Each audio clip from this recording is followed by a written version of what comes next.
Okay, picking up where we left off. This is part 2. If you haven't watched part 1, you should watch part 1.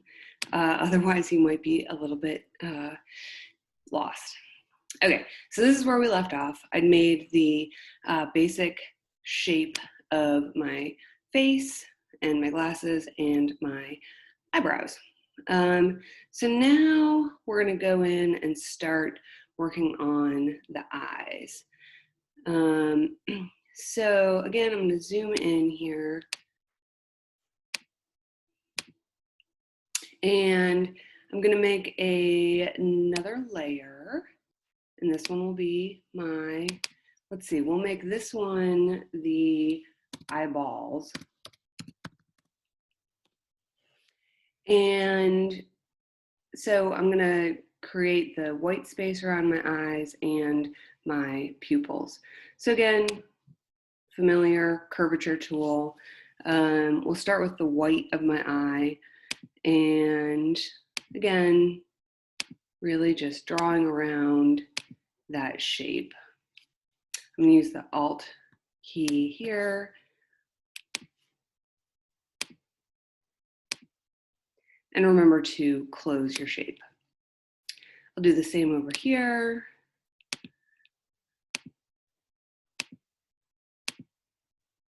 Oops, I should have used the Alt key.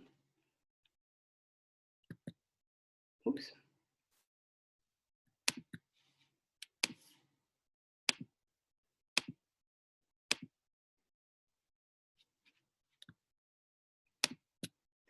And again, I'm going to select both of those eyeballs using the Shift key to select both. And I'm going to change that to white. Creepy. And then to make the pupils, I'm going to use the ellipse tool. And again, here I could lower the opacity of the whites of my eyes so that I can see about how big my pupils are. And remember, to get a perfect circle, you want to hold the Shift key as you're drawing and move that into position. That looks pretty good. And for this, I'm going to change the fill color to brown because that's the color of my eyes. And maybe a dark brown. This is another one where you could use the eyedropper tool if you wanted to get the exact color of your eye. And I'm going to give it a stroke. I'm going to give it a black stroke because you'll notice if you look at the pupil of your eye, or I guess the colored part of your eye, it does have, it has a black outline. And then I'm going to copy and paste that for the other one, the other eye. And that one looks a little bit small, so I'll make that a little bit bigger. Of course, very few of our faces are perfectly symmetrical. Fun fact, Denzel Washington has one of the most symmetrical celebrity faces. This one too, I'm going to make a little bit bigger. Cool. And then I'm going to make another smaller circle for the actual pupil. And this one, I want to have a black fill and no stroke.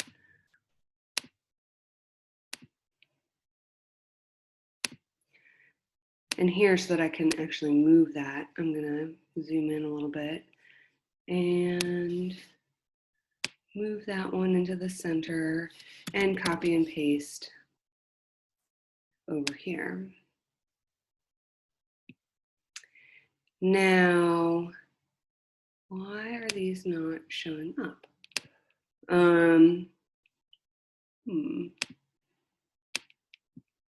All right, it's back there.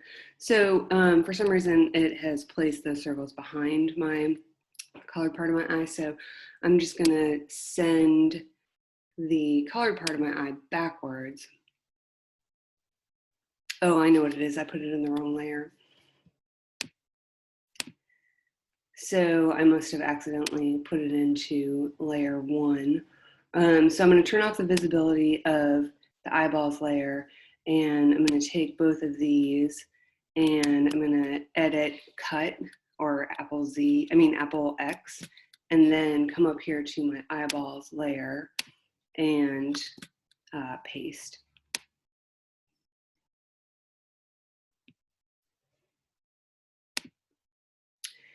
And that's looking a little bit odd.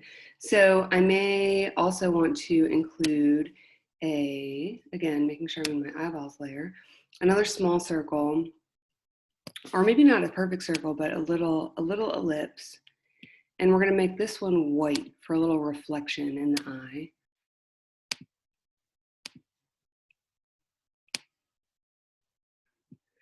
And you may need to rotate it, you may need to scale it, etc.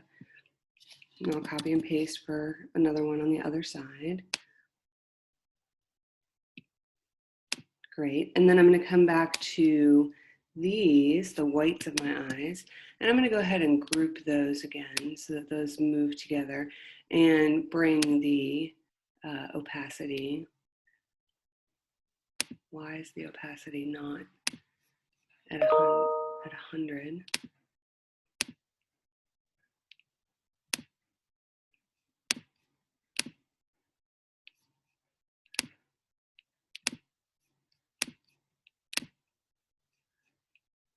I guess I should bring the opacity up to 100 before I group them. There we go.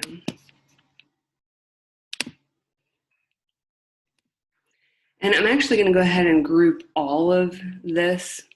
But first, I want to select, because I want to get rid of this extra eyeball stuff that's hanging out over the whites. So remember that we can use the shape builder tool, and I'm going to select the colored part of my eye as well as the white part of my eye. And then I'm going to use the shape builder tool, and if I bring my cursor over that excess stuff, I can use the Option key or the Alt key, and once it's highlighted, I can click and it will delete that extra bit of information. Okay, so now, again, going back to my selection tool, I'm going to choose all of these elements of the eyeballs, and I'm going to go ahead and group all of that together. There we go. So that when I zoom out and move this stuff over, it all, again, stays properly oriented to itself.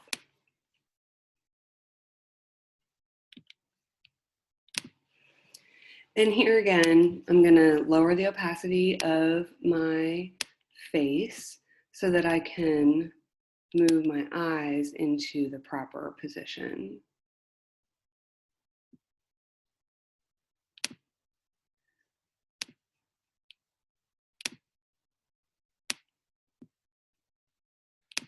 Okay. So again, now it's starting to come together. So you're going to continue doing this type of tracing over each of your features, mostly using the curvature tool. But one that you might not want to use the curvature tool for is your nose.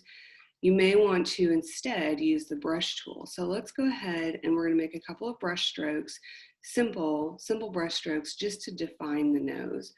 Again, I'm going to make a new layer, and I'm going to put this layer underneath the glasses layer so that when I draw, I can scooch the brush stroke just underneath this part of the glasses.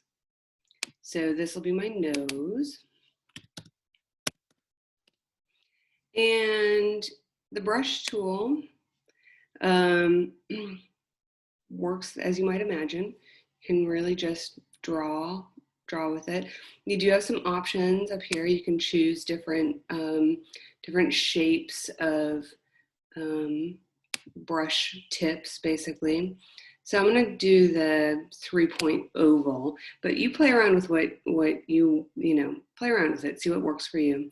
And I'm gonna make the nose out of 3 simple brush strokes. Maybe another nostril, and then one to define the tip of my nose. Then I'll take that, and I'm gonna actually, again, I'm gonna group all of these so that they move together over onto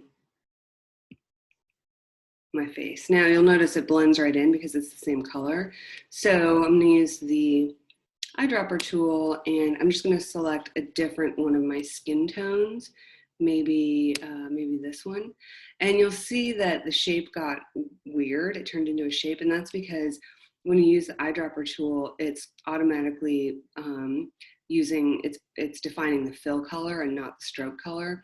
So with the paintbrush tool, you want to have the stroke as a color and you want no fill. So a quick and easy way to swap that is with this little double arrow.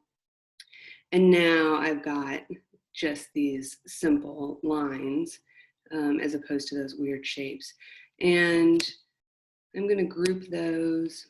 And once again, I'm going to lower the opacity of my face so that I can move those nose lines into proper position.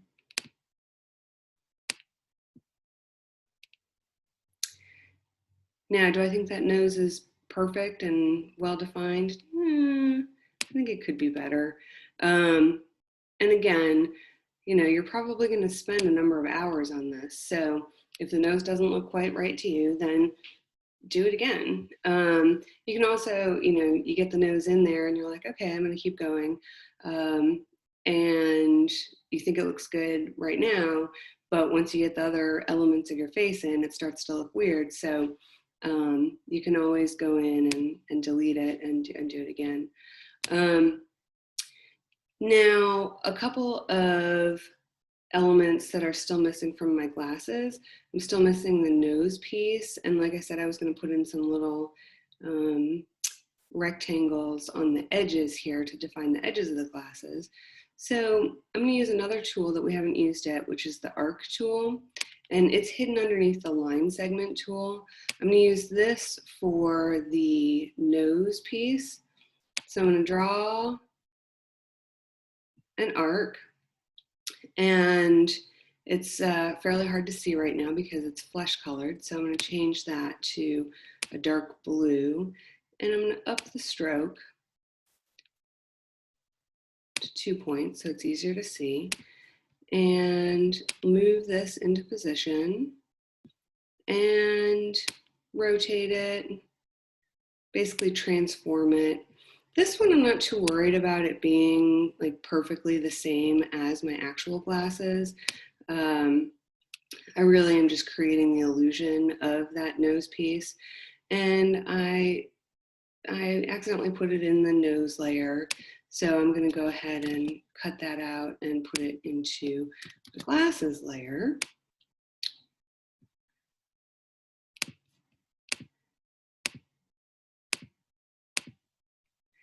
And I don't want it on top of the yellow part of the glasses. So I'll come into Object and Arrange, and I'm gonna send it all the way to the back. That way it's behind this stuff.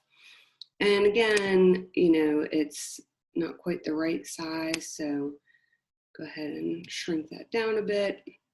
And that's pretty satisfying to me. Then coming over to this side piece, I'm just going to use the rectangle tool and just draw a rectangle that's about the right size there. And here, I don't want there to be a stroke. I want it to be a fill. So give it a fill and get rid of the stroke. And I'm going to go ahead and round the corners of that. Remember, when you've got a rectangle or any of the shape tools, these little dots on the corners will allow you to round them. And I'm going to rotate this. Again, you know, we're creating this illusion. And again, I'm going to send that back so that it's behind the rim of the glasses. And you could take it one step further and you could put the earpiece of the glasses in there too if you wanted to, but I think that's not necessarily necessary in order to create, again, the illusion of what's happening. If you want to, you can always turn off that background layer, your photographic layer, and see how the illusion is working. And yeah, I don't think it needs the earpiece, but again, you know, I'll leave that kind of thing to you. You can really, you know, keep it fairly simple, but you can get very detailed with these portraits. You know, the next thing to think about, of course, you'd want to put a mouth in, the lips, but that's a tool that we've already discussed, so I'm going to just skip that part. And I'm going to talk about doing the hair next. And it's going to be, again, a matter of tracing the hair using the curvature tool. And again, make a new layer for your hair.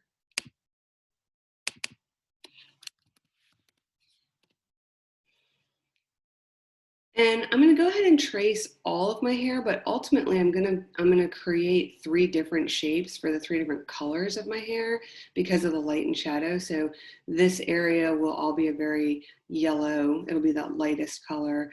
And then up here on the top of my head, it'll be that in-between color. And then back here behind my head, it'll be the darker color.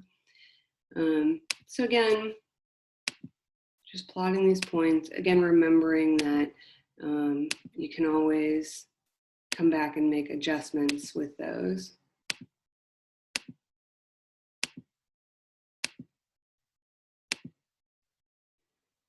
Because this is going to be a stylized portrait, I'm not worried about getting the individual pieces of my hair. It's okay if it's just a big blob of hair.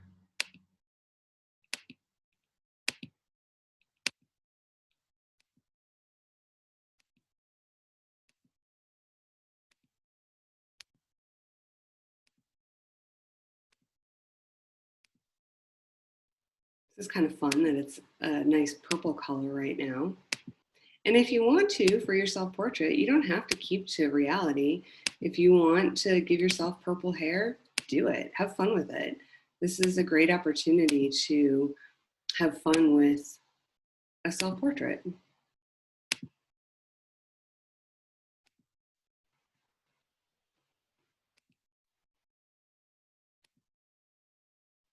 Now here it's getting a little bit funky just because of the way that the curvature tool works. It's kind of hard to see where I'm plotting my points, but I'm just going to know in my heart of hearts that I can come back in and make some corrections as needed.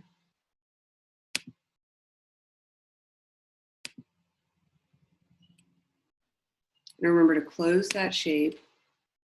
And I'm noticing that my computer is slowing down a bit, so I'm going to make sure that I save what I'm doing.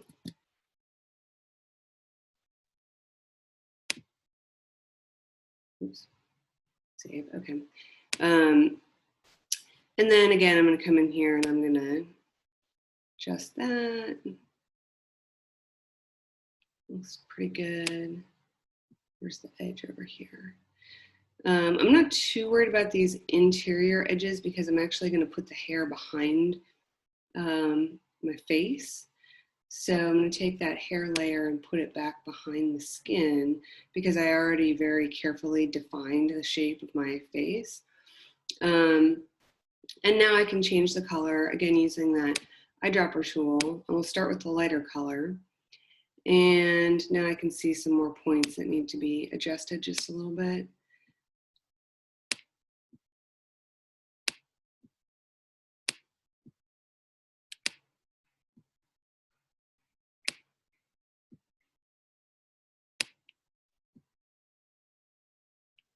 Okay,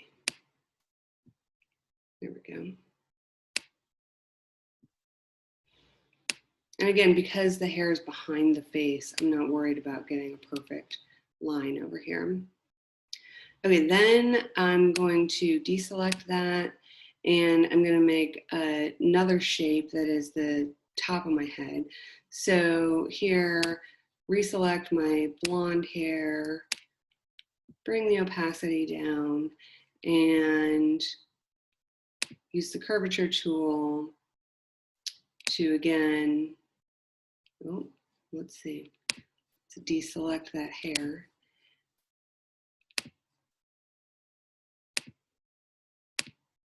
To now plot the shadow part of the hair. And here I'm going to use the Option key to create a more pointy end. And again, this is an illusion.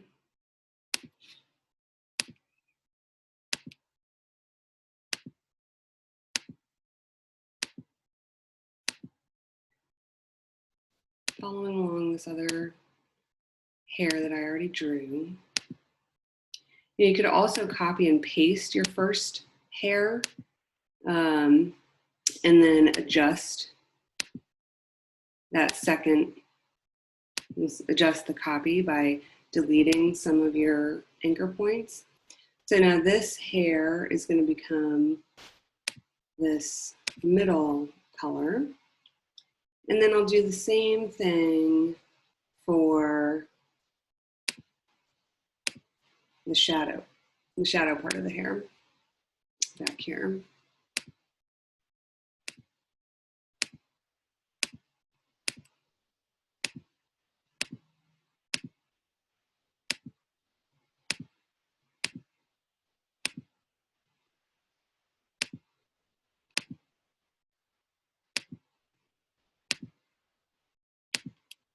And then that hair will be this darker color. So I'll come back out to the blonde, bring that opacity all the way up. Oh shoot, my Zoom screen is in the way now.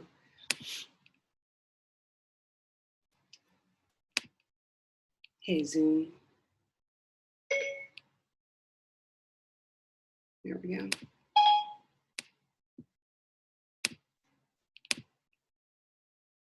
And again, you know, I'd want to come in here and correct for this stuff using the anchor points and the curvature tool. But now we've got this illusion of, you know, a highlight on my hair and then shadow over here. And finally, one last tidbit is coming in for the eyelids and eyelashes. So I'll come over here and actually, you know what I'm going to do is I'm going to save this, and since I promised this would be a 3-part video, I'm going to go ahead and save this and we'll do the details of the eyelids and the eyelashes in part 3. So remember to always save as you're working, and I'll be back for part 3 momentarily.